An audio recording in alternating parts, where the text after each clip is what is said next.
Welcome to our channel. Today Bible verse in Tamil.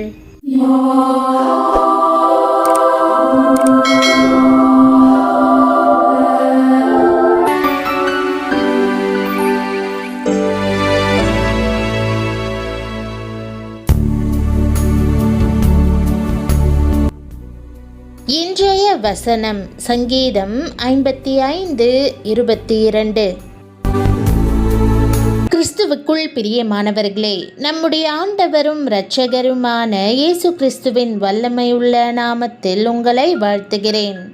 தேவனுடைய படகில் நாம் பயணிக்கும் போது ஒருபோதும் அவர் நம் பாரங்களை நம்மையே சுமக்கும்படி கூறுவதில்லை. நம் கவலைகள் எல்லாவற்றையும் அவரது கரங்களில் முழுவதுமாக வைத்து விடும்போது உண்மையான சமாதானம் கிடைக்கிறது. பிரியமானவர்களே, இன்றைக்கு தேவன் உங்கள் இருதயங்களை பரிபூரண சந்தோஷத்தால் நிரப்புகிறார். கர்த்தர் மேல் உன் பாரத்தை வைத்துவிடு, அவர் உன்னை ஆதரிப்பார் என்ற வாக்குதத்த வசனத்தை இன்று நாம் தியானிப்போம். எல்லா கவலைகளையும் அவர் மேல் வைத்த பிறகு எவ்வளவு சந்தோஷம் கிடைக்கிறது. துயரப்படுகிறவர்கள் பாக்கியவான்கள், அவர்கள் ஆறுதல் அடைவார்கள் என்று வேதம் கூறுகிறது. துயரத்தை தொடர்ந்து தேவனுடைய ஆறுதல் கடந்து வருகிறது. தேவனுக்கேற்ற துயரம் தேவனிடத்திலிருந்து நிச்சயமாகவே ஆறுதலை பெற்றுத்தரும். துயரப்படுகிற தேவ பிள்ளைகள் கர்த்தருடைய ஆறுதலின் அன்பு செட்டைகள் தங்களை அரவணைக்கிற வரையிலும் தேவ பிரசன்னத்திலே காத்திருக்கிறார்கள். நம் தேவனுடைய பெயர் சகலவிதமான ஆறுதலின் தேவன் என்பதாகும். வேதம் சொல்லுகிறது, துயரப்பட்ட அனைவருக்கும் ஆறுதல் செய்யவும், சீயோனிலே துயரப்பட்டவர்களை சீர்படுத்தவும், அவர்களுக்கு சாம்பலுக்கு பதிலாக சிங்காரத்தையும், துயரத்துக்கு பதிலாக ஆனந்த தைலத்தையும், ஒடுங்கின ஆவிக்கு பதிலாக துதியின் உடையையும் கொடுக்கவும் கிறிஸ்து வெளிப்பட்டார். அவரே இஸ்ரவேலுக்கு ஆறுதல்.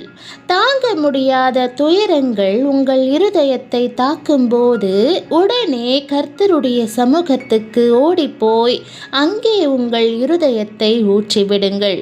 ஒருவேளை அது உங்களுடைய வீட்டு ஜெப அறையா இருக்கலாம், அல்லது தேவாலயமா இருக்கலாம், அல்லது ஏதோ ஒரு தனிமையான இடமா இருக்கலாம். கர்த்தருடைய சமூகத்தை தேடி ஓடிப்போய் மனக்லேசங்களை தேவ சமூகத்தில் இறக்கி வையுங்கள். நிச்சயமாய் நீங்கள் ஆறுதல் அடைவீர்கள். மனபாரங்கள் குறைந்து போகும், கவலைகள் எல்லாம் மாறிவிடும். அப்பொழுது கர்த்தர் உங்கள் அருகிலே வந்து ஒருவனை அவன் தாய் தேற்றுவதைப் போல தேற்றுவார். நிச்சயமாகவே நீங்கள் எருசலேமிலே தேற்றப்படுவீர்கள். கர்த்தர் சொல்லுகிறார், நான் அவர்கள் துக்கத்தை சந்தோஷமாக மாற்றி அவர்களை தேற்றி அவர்கள் சஞ்சலம் நீங்க அவர்களை சந்தோஷப்படுத்துவேன். அவர்கள் வழிகளை நான் பார்த்து அவர்களை குணமாக்குவேன். அவர்களை நடத்தி திரும்பவும் அவர்களுக்கும் அவர்களிலே துக்கப்படுகிறவர்களுக்கும் ஆறுதல் அளிப்பேன். அநேகர் தங்கள் துயரங்களை கர்த்தருடைய பாதத்தில் இறக்கி வைப்பதில்லை. துக்கங்களை சுயமாக சுமந்து தொய்ந்து போகிறார்கள். அதைத்தான் சங்கீதக்காரர், கர்த்தர் மேல் உன் பாரத்தை வைத்துவிடு, அவர் உன்னை ஆதரிப்பார் என்று இன்றைய வாக்குதத்தில் சொன்னதைப் போலவே அப்போஸ்தலனாகிய பேதுருவும் கூட அவர் உங்களை விசாரிக்கிறவரானபடியால் உங்கள் கவலைகளை எல்லாம் அவர் மேல் வைத்து விடுங்கள் என்று எழுதுகிறார். துயரத்தோடு தன் அண்டை வருகிற ஒருவரையும் அவர் புறம்பே தள்ளுவதில்லை. வருத்தப்பட்டு பாரம் சுமக்கிறவர்களே, நீங்கள் எல்லாரும் என்னிடத்தில் வாருங்கள், நான் உங்களுக்கு இளைப்பாறுதல் தருவேன் என்று அன்போடு அவர் அழைக்கிறார். ஒரு கிராமத்தில் பெண்மணி ஒருவர் பெரிய வைக்கோல் கட்டு ஒன்றை தலையில் சுமந்தபடி வெகு தூரம் நடந்து சென்றாள். தண்ணீரை கடக்க வேண்டிய நேரம் வந்தது. அப்போது படகு ஓட்டி வந்த ஒரு மனிதர் தண்ணீரை சுற்றி கொண்டு அந்த பெண் செல்ல வேண்டும் என்பதை அறிந்து, என் படகில் ஏறிக்கொள், நான் மறுகரைக்கு கொண்டு விடுகிறேன் என்று கூறினார். அவள் படகில் ஏறிய போதும் வைக்கோல் கட்டை கீழே வைக்காமல் தலையிலேயே சுமந்து கொண்டிருந்ததை கண்டார். நம்மில் அநேகர் இப்படியே இருக்கிறோம். நாம் ஆண்டவரிடம் வந்துவிட்டாலும் எல்லா பாரங்களையும் நம் தலையின் மேலேயே வைத்து கொண்டிருக்கிறோம். அவற்றை கீழே வைத்துவிட விரும்புவதில்லை. அவற்றை ஆண்டவர் மேல் வைக்கவும் விரும்புவதில்லை. அவற்றை எண்ணியே கவலைப்பட்டு கொண்டிருக்கிறோம். அநேக பெற்றோர் இப்படியே தங்கள் பிள்ளைகளுக்கு நல்ல பள்ளியில் இடம் கிடைக்குமா, கட்டணம் செலுத்த போதுமான பணம் இருக்குமா, பிள்ளை பாதுகாப்பாக இருக்குமா, அவர்கள் நன்றாக படிப்பார்களா என்று பிள்ளைகளை குறித்து கவலைப்பட்டு கொண்டிருக்கிறார்கள். அதே போன்று திருமணத்தின் போது அவர்கள் ஏற்ற வரனை திருமணம் செய்வார்களா, அது நல்ல குடும்பமாக இருக்குமா, பிறகு பிள்ளை பிறக்குமா, இதெல்லாம் எப்போது நடக்கும் என்று கவலைப்படுவார்கள். தங்கள் பிள்ளைகளை பள்ளிக்கு அனுப்பிய பிறகும் நாள் முழுவதும் ஏதாவது கெட்டது நடந்துவிடும் என்று பயந்து கொண்டே இருப்பார்கள். இருதயத்தை ஏகப்பட்ட பாரம் நிரப்புகிறது. ஆனால் ஆண்டவர், உன் கவலைகள் பாரங்கள் எல்லாவற்றையும் என்மேல் வைத்துவிடு, நான் உன்னை ஆதரிப்பேன் என்கிறார். காலையில் ஜெபித்து உங்கள் பாரங்களை எல்லாம் ஆண்டவர் மேல் வைத்து விடுங்கள்.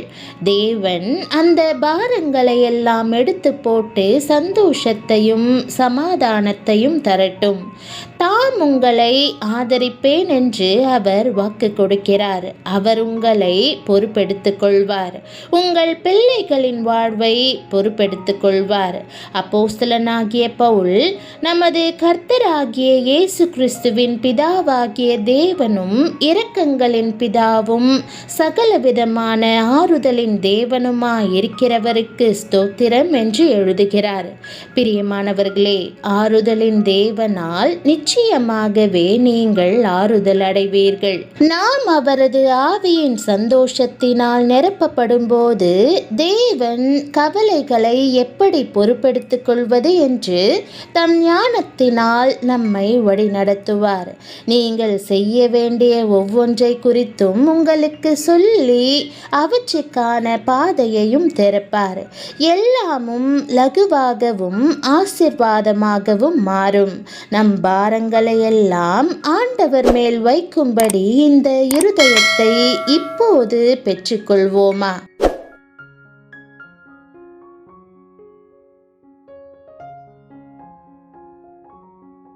ஜெபம். பரம தகப்பனே, என் உள்ளத்தில் பல பாரங்களை சுமந்தபடி நான் இருக்கிற வண்ணமே இன்று உம்மிடம் வருகிறேன். என் இருதயத்துக்குள் இருக்கிற எல்லா கவலைகளையும், நான் உரைக்க கூறாதவற்றையும் நீர் பார்க்கிறீர். என் பாரங்களை இறக்கி வைத்துவிட்டு உம்மை முற்றிலுமாய் நம்புவதற்கு எனக்கு கற்பித்தருளும். இப்போது என் கவலைகள், என் பயங்கள், என் பிள்ளைகளின் வாழ்க்கையை உம் அன்பின் கரங்களில் ஒப்படைக்கிறேன். என்னை ஆதரிப்பதாய் நீர் வாக்கு கொடுத்திருக்கிறீர். உம் வார்த்தையை நான் நம்புகிறேன். உம் ஆவியினால் வரும் சந்தோஷத்தினாலும் சமாதானத்தினாலும் என் உள்ளத்தை நிறைத்திடும். நான் பண்ணுகிற எல்லா தீர்மானத்தையும் உம் ஞானத்தினால் வழிநடத்தும். எனக்கும் என் குடும்பத்தினருக்கும் ஏற்ற பாதைகளை திறந்து எங்களுக்கான யாவற்றையும் செய்து முடிப்பீராக. எல்லாவற்றையும் நீர் கவனித்துக் கொள்வீர் என்று நம்பி இன்று உமக்குள் இளைப்பாறுதல் அடைந்து இயேசுவின் நாமத்தில் ஜெபிக்கிறேன் நல்ல பிதாவே, ஆமேன். தேவனுடைய நாமம் மகிமைப்படுவதாக. ஆமேன்.